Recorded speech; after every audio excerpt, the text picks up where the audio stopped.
Korea has something to show the rest of the world, and we need to see it. 샘 리처드 교수는 미국 내 손꼽히는 한류학자로 펜실베니아 주립대에서 강의를 하고 있습니다. 그는 카카오톡 메신저를 쓰는 미국 교수로도 유명한데요. 보통 미국에서 가장 많이 사용하는 스냅챗이라는 메신저가 있음에도 불구하고 샘 리처드 교수는 카톡 메신저가 가장 익숙하고 편해서 줄곧 사용한다고 합니다. 인스턴트 메신저 특성상 혼자서 사용하면 아무 소용이 없으니 주변 교수들과 학생들에게 카톡을 권유하는 건 역시 당연한 일이겠죠. 샘 리처드 교수는 한류의 지속력을 주제로 세계가 열광하는 한류 열풍에 대해 강연합니다. 그는 현재 전 세계가 한국 다음에 열광하고 있다고 말하는데요. 그런데 한국의 경쟁력을 한국인만 잘 모른다는 것입니다. 샘 리처드 교수는 한국인이 생각하는 것보다 한국이 이미 훨씬 굉장하다는 것을 말하고 싶습니다. 한국은 공동체 지향적인 도덕관을 가져 어떤 결정을 내릴 때 공동의 이익을 추구하는 방향으로 향합니다. 이러한 정신이 한국에 깊이 뿌리 내려 있어 옳고 그름을 결정하는 기준이 됩니다라고 말했는데요.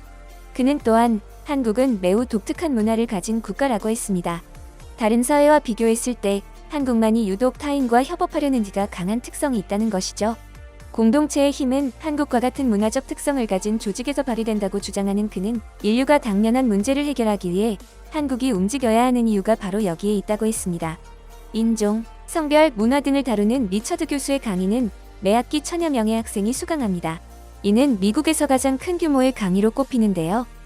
그는 이 강의로 에미상을 수상했고 유튜브에서 강의가 공개되며 전 세계에서 많은 질문을 받는다고 합니다. 그 중에서도 가장 많은 질문은 왜 한국에 대해서만 강의하는가죠? 그는 최근 이 질문에 대한 대답으로 언론 매체에 한국인에 대해 희망을 갖고 낙관하는 이유라는 제목으로 기고문을 썼는데요. 그는 한국인은 큰 도전에 직면해 있지만 긍정적인 메시지가 그들의 힘과 내구력이 되어줄 것이다 라고 이 글을 시작합니다. 나는 가끔 수업 준비를 하고 동영상을 만들 때 한국이 직면한 심각한 사회 문제를 왜 고려하지 않느냐는 질문이 담긴 이메일을 한국인들로부터 받기도 합니다. 좋은 질문입니다. 왜냐하면 사회학자로서 나는 사회의 분열적이고 역기능적인 부분에 집중하도록 훈련을 받았기 때문입니다. 사실 40년간의 교수 커리어 전반부에서는 젊은이들 사회 문제를 교육받아 그것을 해결해야 한다는 생각을 갖고 있었습니다.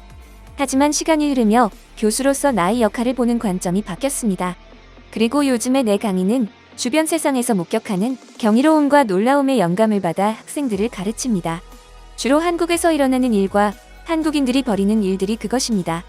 이런 놀라운 것들에 대해서는 눈을 감고 대신 세상에서 잘못된 것들에 초점을 맞춘다면 세상은 어떻게 될지 모릅니다. 미디어 조직과 온라인 소셜미디어에서 자주 드러나는 것이 바로 그런 문제들이니까요. 하지만 나는 언론의 주요 기사로 보도될 만한 사건은 인간의 결핍과 타락, 부정직, 폭력 등 일반적이지 않고 드문 사건이라는 점을 자주 상기합니다. 그런 의미에서 우리의 뉴스 매체는 나와 주위 사람들이 일상생활에서 보지 못하는 사건을 보도하는 중대한 서비스를 하고 있습니다. 내가 강의실에서 마주치는 문제는 교수가 학생들에게 이렇게 말하는 순간 그들은 그대로 이해하고 믿는다는 것입니다. 학생들이 온라인상에서 소셜미디어를 소비하는 동안 부정적인 사건과 공포에 끝없이 마주하게 되므로 그들은 미래에 대해 비관론을 받아들이기 쉽습니다. 그런데 교수마저 강의실에 들어가 그들의 암울한 미래를 혹평하는 사회학적 해석을 늘어놓으면 학생들이 성장하면서 함께 노력해 세상을 고쳐나가는 결과가 결코 나오지 않으리라고 확신합니다. 실제 결과는 학생들이 동기부여를 받긴커녕 지금 현재 사는 것보다 더욱 고립되고 무력화한 세상으로 유인하는 결과를 초래할 것이죠. 이것이 바로 딜레마입니다.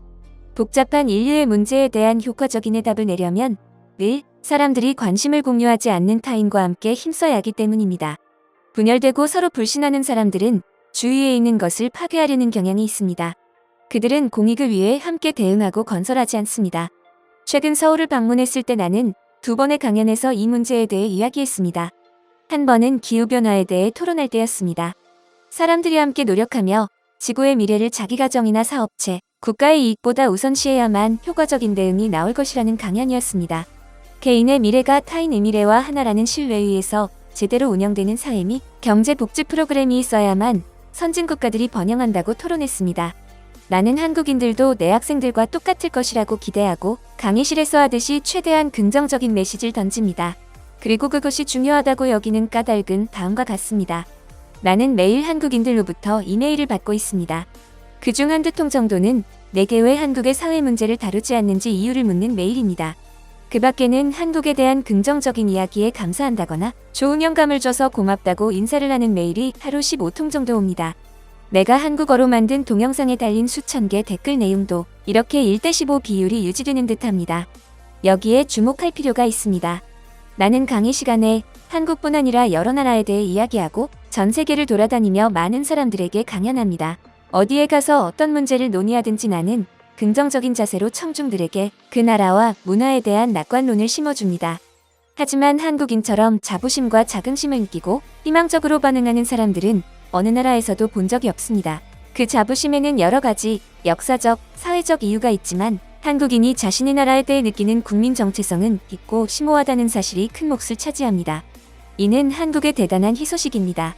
국민 개개인이 국가에 대한 연대감이 그만큼 깊고 끈끈하다는 것을 의미하기 때문입니다. 그리고 한강의 기적을 21세기로 소환하려는 한국인의 의지가 여전히 강렬함을 보여주는 것입니다. 한국인이 그렇게 느끼지 않는다 하더라도 이는 분명합니다. 이것이 내가 한국에 대해 강의하는 이유입니다. 미국인들은 한국의 영향력을 잘 느끼지 못하다가 어느 날 갑자기 출몰한 느낌을 받는다고 하는데요. 샘 리처드 교수는 1984년 처음으로 한국에 관심을 갖게 됐습니다. 그리고 처음 한국인 유학생과 친구가 되었을 때 차분하고 겸손한 성격과 세상에 그들을 나타내는 방식을 보고 흥미를 느끼게 됐다고 하는데요. 그때부터 한국 사회와 문화에 관련된 모든 것에 관심을 기울였고 한국에 대해 연구하게 됐습니다. 그리고 2000년대에 접어들면서 세계에서 한국의 위치가 변화됐다는 것을 깨닫게 됩니다. 한국이 세계에서 주도하기 시작한 특정 기술 분야와 경제, 문화 모든 분야에서 한국이 두드러지게 되죠. 사람들은 그에게 무엇이 한국 콘텐츠를 세계적으로 만드는지를 자주 묻는다고 합니다. 전 세계가 한국 문화 콘텐츠에 끌리는 이유는 아주 다양하지만 그는 두 가지를 꼽는데요. 한국은 좀 더 전통적인 가치와 감수성을 가진 문화에 살며 윤리적, 도덕적 문제들을 해결하기 위해 노력하기에 외국인들에게 이 매우 한국적인 요소가 아주 매력적이라고 합니다. 또 하나는 한국인의 도덕성이 드러나는 콘텐츠를 능수능란하게 만드는 방식을 매력적으로 여긴다고 합니다.